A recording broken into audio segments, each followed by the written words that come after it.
Kari Jones here, and today I'm going to read chapters 11 and 12 of Out of Season, which is an Orca Currents title. Chapter 11. By the time I get home, I can hardly crawl to the sofa. It feels soft on my exhausted body. I close my eyes and let my arms and legs flop. They weigh a ton. Saul walks into the room carrying a plate of sandwiches and a glass of milk. "What happened to you?" he asks. I tell him. He sits with a sandwich halfway to his mouth and listens. His face turns redder and redder as I talk. When I tell him about the poacher coming to shore, he drops his sandwich onto his plate. "That's it," he says when I'm finished. "You're staying home from now on. What if he'd seen you?" "Whatever," I say. "I mean it, you're staying home." "No way. I'm scareder than men. I know they're dangerous, but everything is at stake now. They know where the sea urchins are. They'll find the sea otters soon for sure. Dad's boat is gone. Saul and Dad have no work. I know Saul is only trying to protect me, but I can take care of myself. I've proved that. I rescued Dad. I came up with a plan. I took photos of the men diving for urchins." "You can't tell me what to do," I say.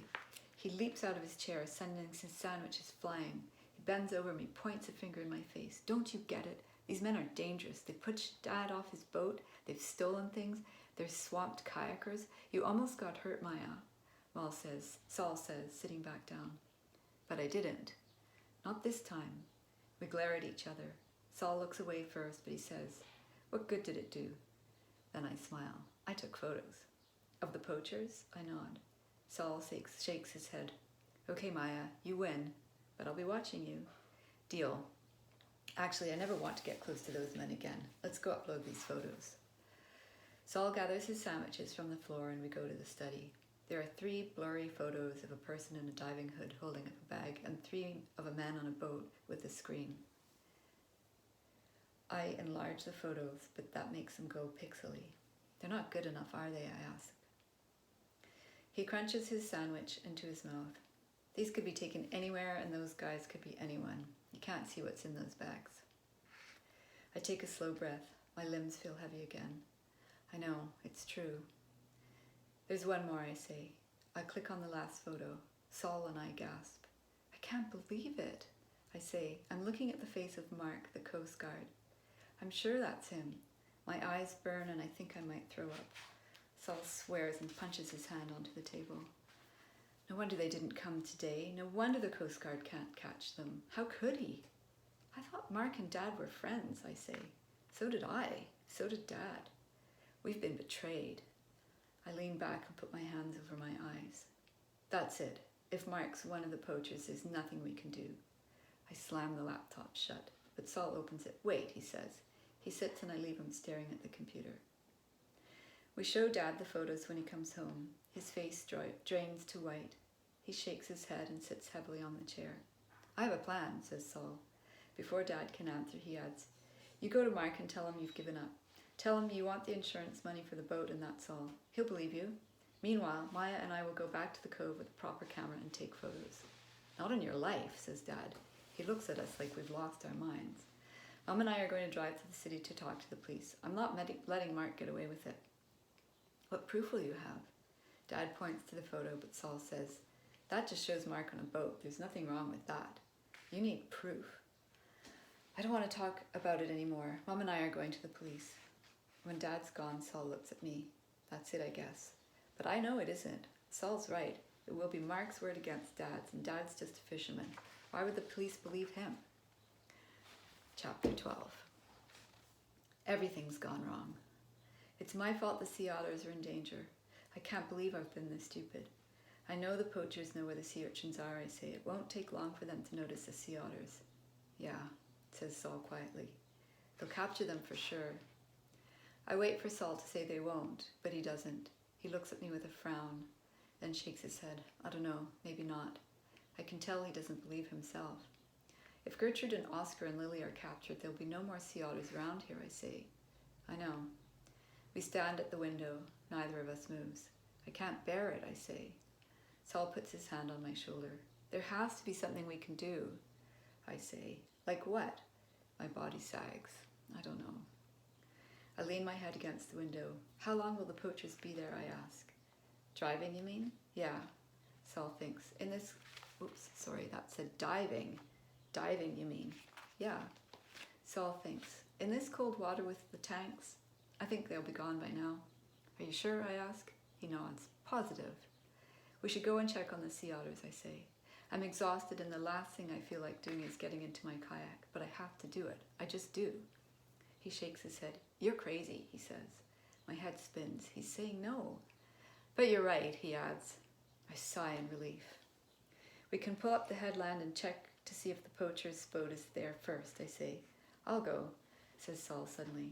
I look at him and cross my arms. You know I'm coming with you, I say. He nods.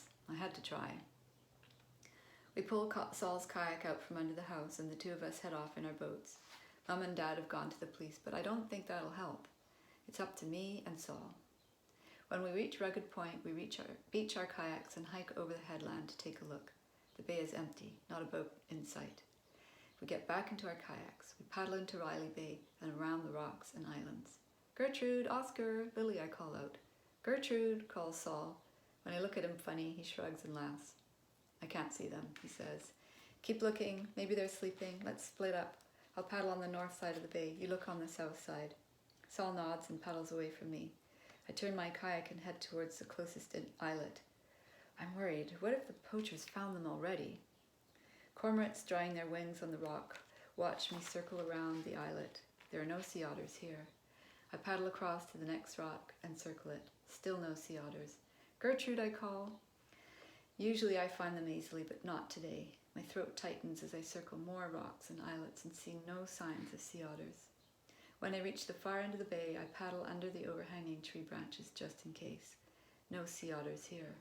What have I done? I make my way along the shoreline, moving slowly. My eyes scan the logs and roots under the water. The sea otters must be here. They must. They're not. Saul's kayak comes out from behind a rock. I wave at him. Saul, have you found them? He shakes his head and paddles away. I follow the curve of the bay closely. Overhanging branches block my way. Logs and driftwood have been shoved close to the shore in the storms. It's hard to see, but up ahead there's a jumble of wood that looks weird. I can't tell what's different about it. When I'm close enough to see properly, I shout, Saul! Saul! Help! I found them! I glance over my shoulder, but it's no use. He's across the bay. The wind blows my voice away from him.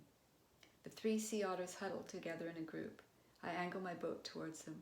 As I glide closer, one of them, I can't tell if it's Lily or Oscar, hisses at me. I back away. Sea otters are wild creatures. They're dangerous. I take another stroke towards them. Lily hisses. I have to find out what's going on. Why are they all huddled up under the branches? It's a strange place for them. I decide to try another approach. Instead of angling towards the sea otters, I glide past them.